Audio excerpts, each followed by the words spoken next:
This week, Microsoft buys Israeli cybersecurity startup CyberX. ExtraHop Data Shows Shifts in IoT device usage during the COVID-19 outbreak. Immuta and Snowflake help customers share data with automated privacy protection. Code42 integrates with Palo Alto Network's Cortex XSOAR to speed and automate insider threat incident response. Well, that was a mouthful. And so much more. Then we bring on Matt Cawthorn and Ted Driggs of ExtraHop to talk about why the cloud stall is now the cloud surge. In our final segment, we welcome Justin Buchanan. He's the Senior Manager of Solutions for Vulnerability Management and Offensive Security at Rapid7. We're going to discuss effective goal setting and tracking for vulnerability management. Stay tuned for all that and more on this episode of Enterprise Security Weekly. This is Security Weekly, for security professionals, by security professionals. Broadcasting live from G-Unit Studios in Rhode Island, it's the show where we talk security vendors and aren't afraid to name names. It's Enterprise Security Weekly. The Viavi Solutions Observer Platform provides SecOps teams a powerful combination of comprehensive data for threat hunting and incident response that includes wire data analytics and enriched flow records. Using pure, unaltered packet and net flow, Observer presents views across the entire IT infrastructure with threat alert features including scope, impact, and advanced traffic profiling. Teams can use automated workflows to dive into high-fidelity network evidence and more quickly resolve issues, minimizing impact on customers, users, and business operations. Learn more about the Viavi Network Security Solution and download free resources at securityweekly.com/Viavi. That's VIAVI. You want to get the right things done for your security program. Sounds simple, but what are the right things for you? What does done mean? And how are you going to get there? Rapid7 realizes more than anyone how hard this can be. While Rapid7's Insight platform offers you industry-leading vulnerability management and detection and response solutions, their focus is on understanding where you are so that they can help you get where you're going. Visit securityweekly.com/Rapid7 to get started. Welcome to episode 182 of Enterprise Security Weekly for May 6th, 2020. I'm your host, Paul Asadorian, joined remotely by Mr. John Strand. John, welcome. Hey, good to be back for a while. I like your lighting and camera setup. Looks like a really high quality camera you got there. Yeah, well, it depends on the resolution that Skype gives us, but this is actually the studio that we're recording our training videos for people using the CyberX and stuff. So this is what I've been using. Sweet. Mr. Matt Alderman is here with us. Matt, welcome. Good afternoon. John, welcome back. We've missed you the last few weeks. We have. Month? I think since the world went off a cliff, I've been kind of busy. Pretty much. Make sure you join the Security Weekly mailing list by visiting securityweekly.com/subscribe. Click the join button. We are rolling out our public Discord channel. So those that were on the list got some of the initial invites, so you can hang out with us on Discord, which is a lot of fun, and be the first to get notifications about webcast and virtual training. Learn how penetration testing reduces risk, and then doing the remediation really reduces the risk. In our next webcast with Core Security, a help systems company, register for all of our upcoming webcasts and or virtual trainings by visiting securityweekly.com/webcast. If you missed one and you want to go back and check it out, securityweekly.com/on-demand. And now on to the enterprise security news for this week. I did have one that I'll forget about if I don't talk about it now that I need to add into the wiki, which is President Trump has signed an executive order that bans the acquisition of foreign power grid equipment due to cybersecurity threats. Now, I'm interested to hear from the folks who work in industrial control systems and specifically in ICS security, if this is really a thing, if this helps, if this hurts, and I'm sure there's both in there, and exactly how it impacts ICS and specifically ICS security is just a burning question in my mind. Well, wait a minute. Okay, so how exactly does that work with Siemens, where a lot of their devices are actually built in Germany? I don't understand the practicality of how this works at all. because if you have a widget, let's say that you're buying steering wheels, you can build steering wheels in the United States. If you're buying cars, you got a bunch of options. But for a lot of these devices, they're highly specialized, and sometimes there's only one vendor in the world that's actually making them. It's interesting. I'm reading the book Countdown to Zero Day by Kim Zetter, and they go into great details in the exact Siemens software and PLCs that were in play in the power nuclear reactor facilities in Iran, how they were acquired. To your point, John, the people who were experts in that system and how few of them there were, and how very closely tied those systems are to all of the equipment in the chain, right, for all different types of ICS applications. So, yeah, like acquisition. What if you already acquired it, right? Like, what are you going to do? Swap it out? That's not happening, right? At least the way I understand it. Well, luckily, we happen to know a few people in the industry, so we'll have to see if we can get them on to actually talk about it, Paul, because, Rob Lee at Dragos, Tenable's made some acquisitions in this space. There's actually another article. Microsoft made an acquisition in this space this week as well with CyberX. So, this obviously is a hot topic around industrial control system security. Yeah, it's been interesting to kind of go through the history of it. And I think a lot of my questions are where we're at today.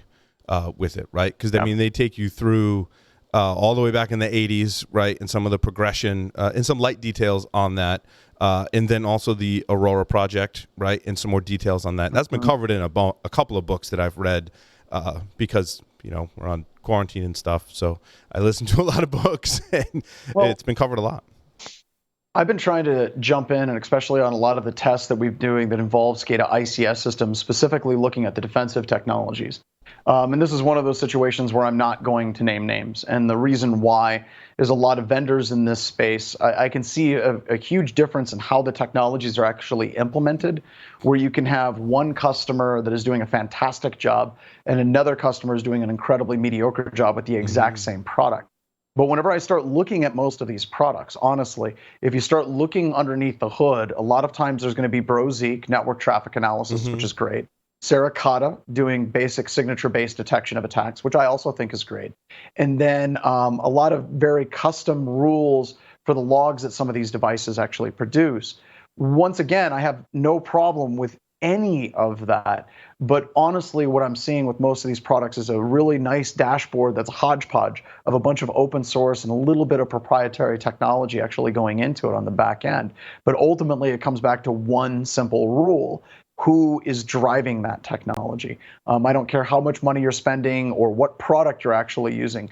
If the people that are at those different power plants or any of the different critical infrastructure organizations don't know what they're doing, they're completely lost with whatever product is actually being deployed. So that's kind of an interesting development that I've been seeing, focusing on this for the past few months. There's a lot of context there. And one of the interesting things in the Stuxnet story that I had not realized was one of the ways they figured out that the control software on the PLCs was in fact infected and doing something different was the size of the packets that contain the commands, right?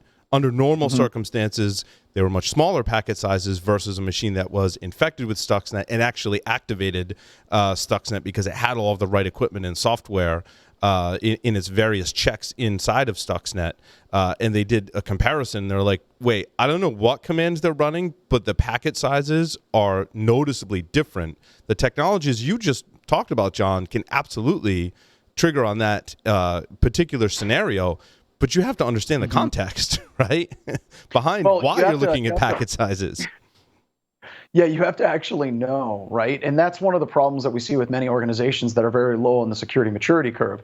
If they get an alert like that saying that there's a discrepancy in packet size, they're liable to just throw their hands up and basically be like, I have no idea what I'm supposed to do with this. What does this mean? Right. Basically, it means it's time to start digging, but people want that easy button. Yep. Absolutely. Yeah, and I think the other secret sauce for ICS, John, is the protocols. There's different protocols involved in some of these systems. And so the ability to understand and look at those protocols is something that's probably unique to these vendors compared to a traditional IT vendor that's just looking at, TCP IP traffic or something like that.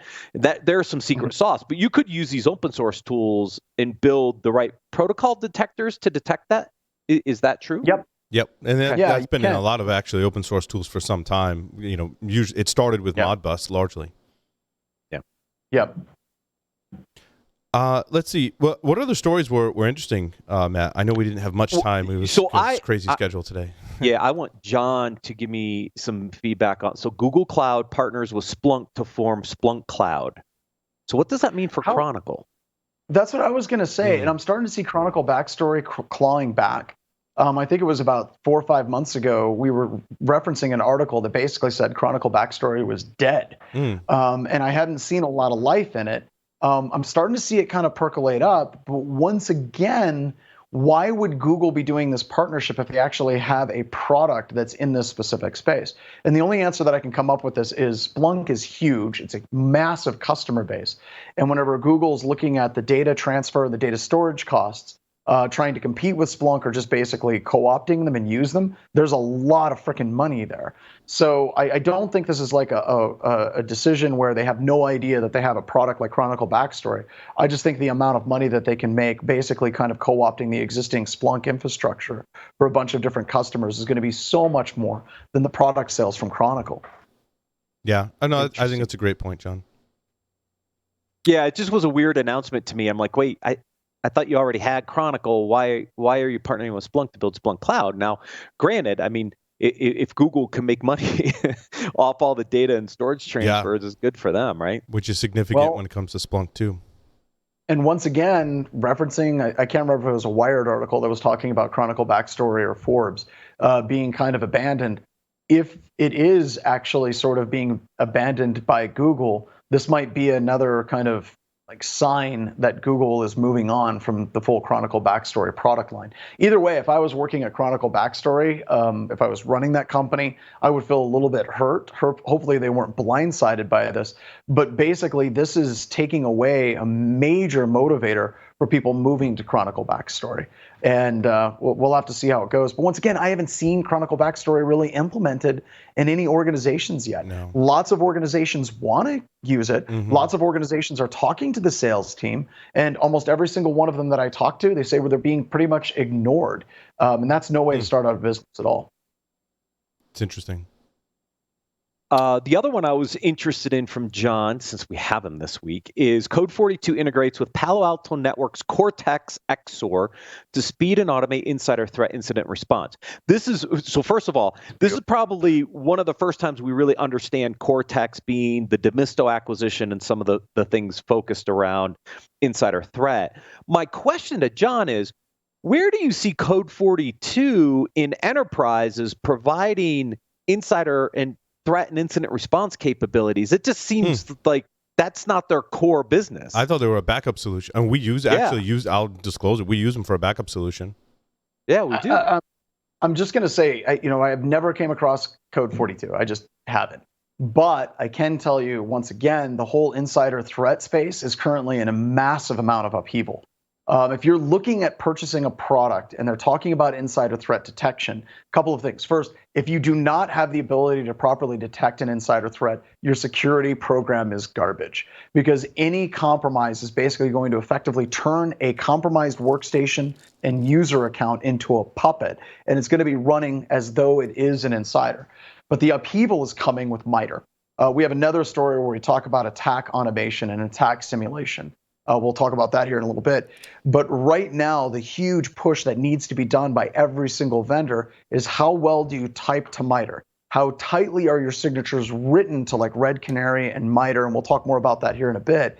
And can you actually detect the types of lateral movement attacks that real adversaries use? And user and entity behavioral analytics is starting to do that. So I'd really be interested to see what it is that they're actually doing different to actually detect insiders. But you shouldn't be looking at detecting an insider threat as a separate and distinct entity in your security program. It should actually be core to your security program.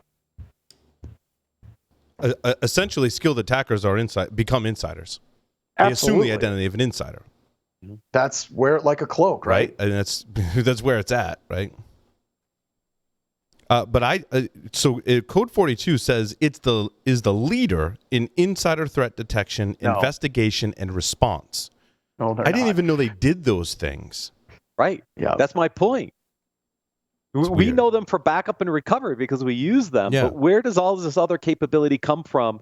How are they instantly the leader in insider threat? There's a lot of other solutions out there. Mm-hmm. Well, you're going to look at Observe It. You're going to look at Chronicle. You're going to use it. Look at even Microsoft advanced threat analytics, user behavioral and entity analytics platforms from everybody from Rapid7 all the way down to Splunk. Nah, they're not a leader. I think that they've spent a lot more money on ads because I just did a quick search on Insider Threat. They're the second hit as far as ads, so they're definitely making a push there. Right. It's interesting. Interesting. A few acquisitions, Paul. Orchestra Group buys Israeli cybersecurity company Cronus. And this was, I don't know if this is the one you were talking about, but this is a attack simulation product, right? They call themselves Next Generation Vulnerability Management with automated pen testing that continues to validate attack paths. Interesting. I don't know your thoughts on some of these tools, John.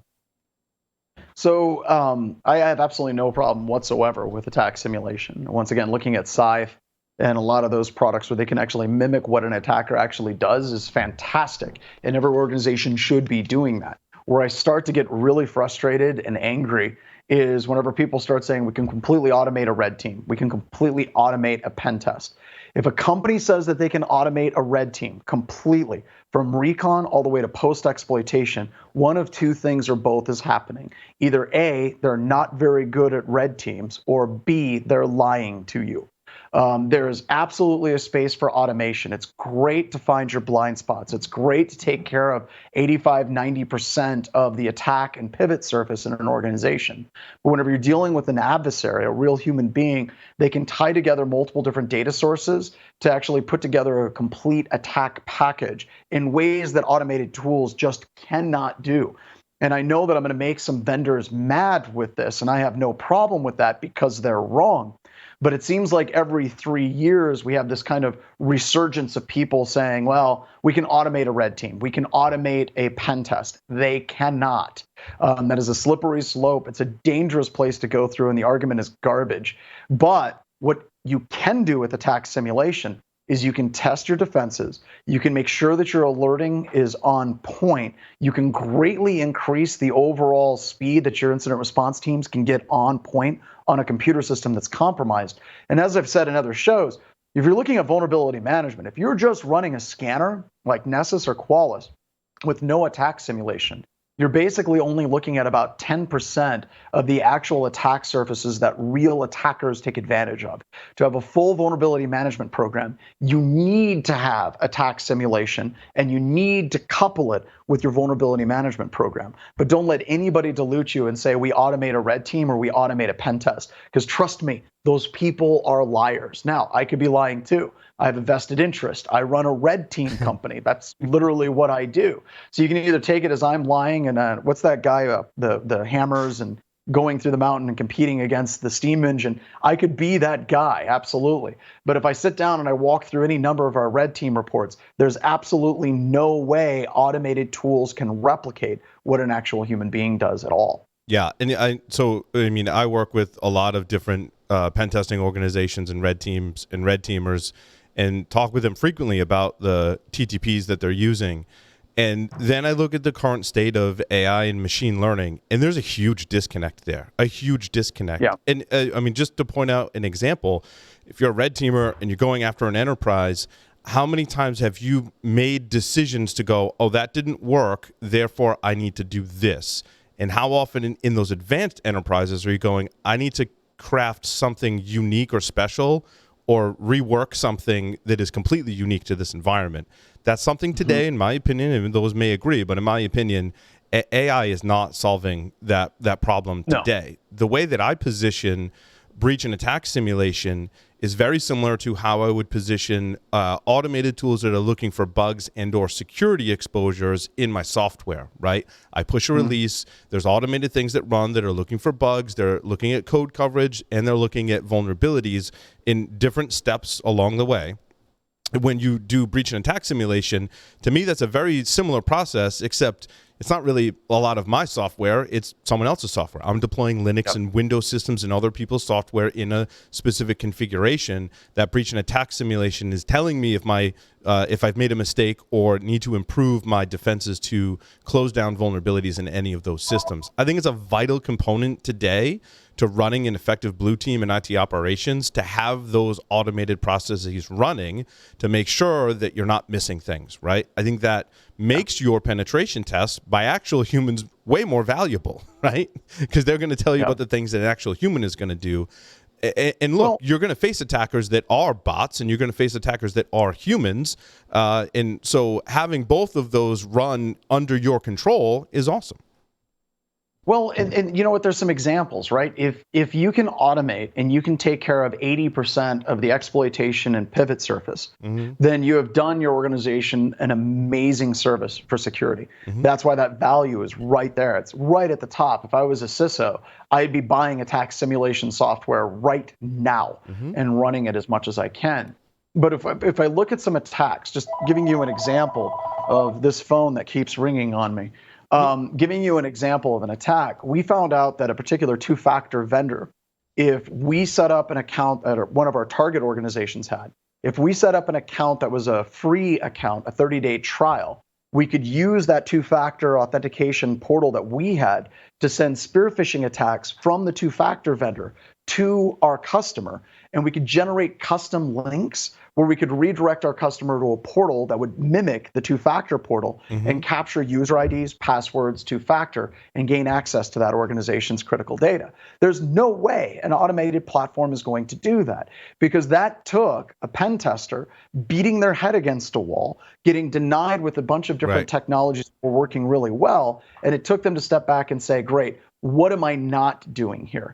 So these tools are great at testing what is known, but they do a very bad job at actually pushing that envelope and finding unknown attack methodologies that have to be generated for each customer. Right. And I mean, I would say if I were to be a CISO, right, the first thing you have to do is get your processes and procedures down so that when you do find some kind of vulnerability or exposure or misconfiguration, that you can fix it quickly and efficiently, and have a process for that. Once you have that, right, a lot of organizations don't have that across all of their systems. In fact, many probably don't, right? Once you have that, breach and attack simulation is one thing, and attack surface management is the other. Because then those two things are going to feed into, by the way, you need to change the configuration of this, or make sure you go patch that, or implement this other thing to help prevent this threat. Then you have an external red team come in and do the more advanced stuff. Then you have time to focus on that, right? Because attack surface management, breach and attack simulation are automated platforms that are just finding all of this stuff on an automated basis. And you should absolutely take advantage of both of those technologies. Breach and attack simulation more internal, and attack surface management more an external picture. I think that's a great strategy for enterprises today. And I don't see widespread adoption of that, John. I don't know how many of your customers are, have those technologies and a process to remediate. I'm sure the really well-secured ones probably do have something similar. Yeah. Right, but we've talked about a mature vulnerability management program. We talk about it a lot on this show and across all the different Security Weekly shows. And it goes back once again, you can't just have a product automatically do these things for you. It requires humans to be in the mix to make these decisions and then actually react to them. But yeah, I would say probably 50% of our customers have that pretty solid. The other 50%, they sit around and they're like, well, we'll get this in the fix cycle over the next 6 to 10 months. Yeah. And some of it's just stupid, easy fixes, but they're so afraid of making a change in production that's going to impact production. And usually that fear comes from a profound lack of training and capabilities. So there's all kinds of problems that we're running into with this entire issue that you're raising about addressing vulnerabilities. It's far more complicated than just running an automated tool, getting the report, and fixing things. I had an article in there about Cloud Knock. Of course, now it's not going to load. As soon as I click on it, it's not going to load. I got it up. Okay. Cloud Knock enhances its platform to help organizations accelerate cloud adoption. We'll be talking about cloud adoption in the next segment as well. And of course, now the article won't load. Yep. So I can talk about this while we're loading it real quick. Sure. So the acceleration, what did you say? You called it like the cloud stall versus the cloud like wave that's now happening with cloud Surge, adoption? yeah. Mhm. Surge. Cloud computing and zero trust computing were like things that we talked about, a couple last time I was on the show, like, yeah, this seems kind of interesting. It's now an absolute must. But there's some problems that I see with the actual adoption of the cloud, especially how technologies are implemented and this is just coming from pen tests. Our customers, whenever we're doing spear phishing attacks, we're now gaining access to corporate assets on home networks that are then VPN'd or split tunneled between that home network and then being able to go into the corporation. And that's not because they're bad at security. It's just basically whenever we have an entire workforce all of a sudden go virtual and now everybody is using VPNs. It's not, you just can't have the VPN gateway handle that much traffic for everyone just sending all the traffic through the corporate network. So they're doing split tunneling because they have to for bandwidth requirements. Right. So with that split tunneling and the cloud adoption, you now have tons of endpoints that are making calls directly to cloud services from their home network. Yep. They're making calls down the VPN going into their corporate network. And we don't know quite how to secure that as well as we should, because our telemetry and logs for compliance and even just basic IR in the cloud is garbage. And the ability for people to actually get visibility into the endpoint in most organizations is also crap. Because as Cylance and a bunch of endpoint vendors started moving to cloud management of these resources, which is great because you can manage the endpoint anywhere they're at, there's still a ton of companies where all of their management councils were still inside their network behind a DMZ. Right. So that whole cloud adoption is now accelerated, like you're saying, and I don't know where the hell this is going to end up. It's been an absolute nightmare for many organizations. It's extremely challenging to secure these cloud resources and assets and management because for a lot of reasons, right? I mean, number one, it's a new thing that's extremely complex for a lot of people. Number two, there is not a lot of people who are well seasoned and have deep levels of knowledge of all of this cloud technology, because now you're going across at least 3 major cloud providers and then probably another dozen more that don't fall into the big 3. So it's hard to find resources to set this stuff up correctly. And it's changing so rapidly. I mean, AWS is the one that I'll pick on for that.